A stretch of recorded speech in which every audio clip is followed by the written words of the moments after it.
Tá pensando em comprar um ar-condicionado, ainda não sabe qual você vai escolher? Não sabe o modelo? Se você vai comprar um high-wall, um famoso split, um piso-teto, um cassete de uma via, cassete de duas vias, cassete de 4 vias, isso é difícil para você? Se compra um inverter ou convencional? No vídeo de hoje eu vou explicar tudo o que você precisa saber para escolher o melhor ar-condicionado para sua casa. Para quem não me conhece, meu nome é Gabriel Pardo, sou especialista em refrigeração e climatização e trabalho desde 2005 com equipamentos de climatização e refrigeração. Então, bora pro vídeo que tá top. Vamos lá.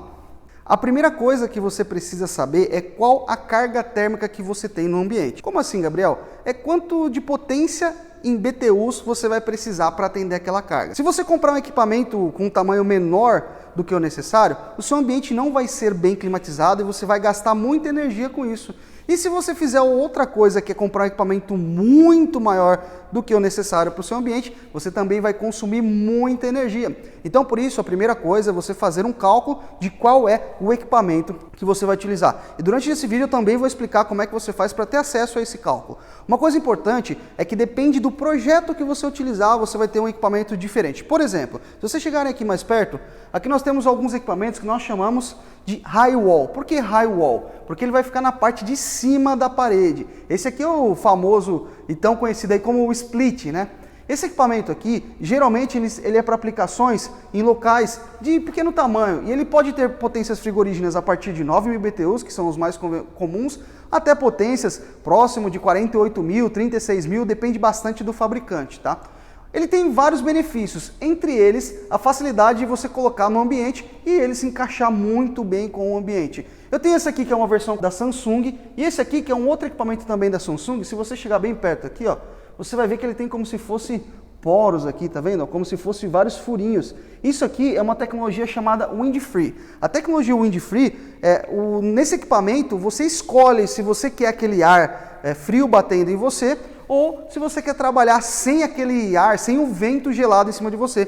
Ele distribui o ar de uma forma bem diferente, então é uma opção muito interessante. Então é um equipamento muito utilizado para residências, é muito utilizado também para pequenas salas de escritórios. É um equipamento que eu recomendo que sempre quando você for escolher, escolhas por equipamentos com tecnologia inverter. Esses dois aqui são equipamentos com tecnologia inverter. Qual que é a diferença do inverter? O inverter, o seu compressor, o motor, é onde nós temos o maior consumo de energia, tá bom? Então, quando eu tenho um equipamento do tipo inverter, ele faz com que o compressor trabalhe somente o necessário, na velocidade necessária para refrigerar a sala. Diferentemente dos equipamentos mais antigos, que são os famosos on-off, ou então equipamentos que nós chamamos de fixo, ele liga, entrega toda a potência e fica em potência máxima até atingir temperatura e ele desliga. Então esses equipamentos on-off, eles costumam consumir mais energia. Aqui eu tenho um cassete, tá? Que é esse equipamento aqui.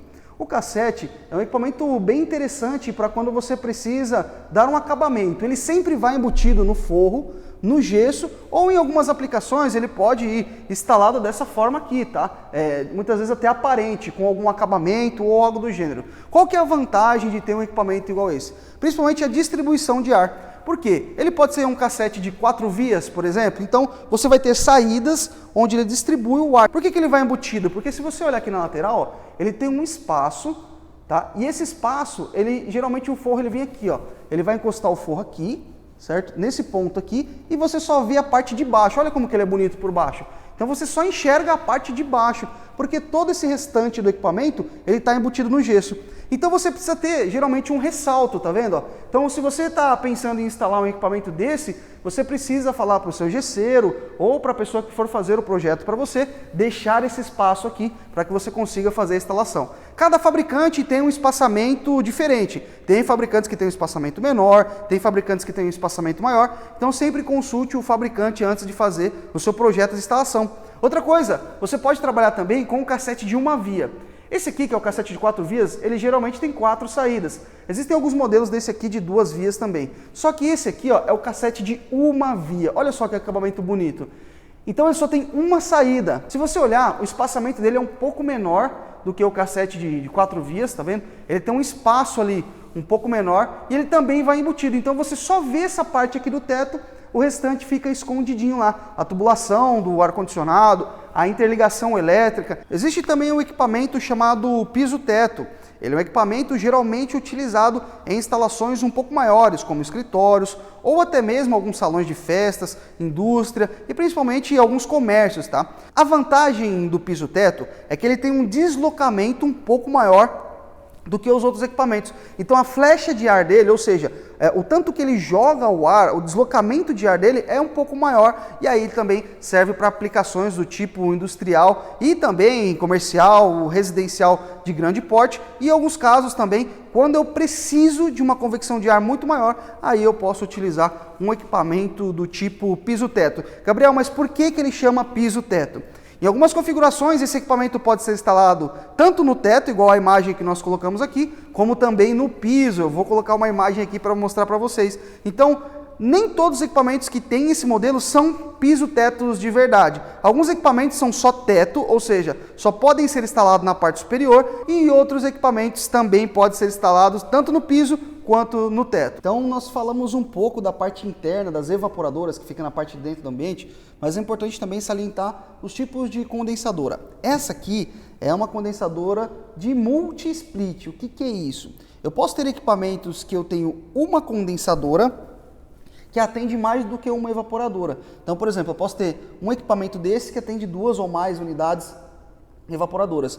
Quando que é recomendado isso aqui? Quando eu tenho pouco espaço para mim colocar na parte externa. Então, por exemplo, hoje a gente tem apartamentos, eu tenho muitas vezes casas onde eu não tenho muito espaço para deixar esses equipamentos aqui, então você pode ter uma unidade dessa que atende mais de uma daquela ali, certo? A gente chama isso aí de multi-split. Ou você pode usar também o sistema que a gente chama de 1 para 1, que é igual essa aqui, tá? Eu posso ter uma unidade dessa, uma unidade condensadora que toca somente uma unidade evaporadora. Então, dependendo do seu projeto, dependendo do que você vai fazer, é importante você verificar isso. E quando a gente fala de condensadora, eu tenho 2 tipos de condensadoras que são muito usuais. Essa aqui a gente chama de descarga horizontal. O que é horizontal? O ar ele vai sair dessa forma aqui, ó.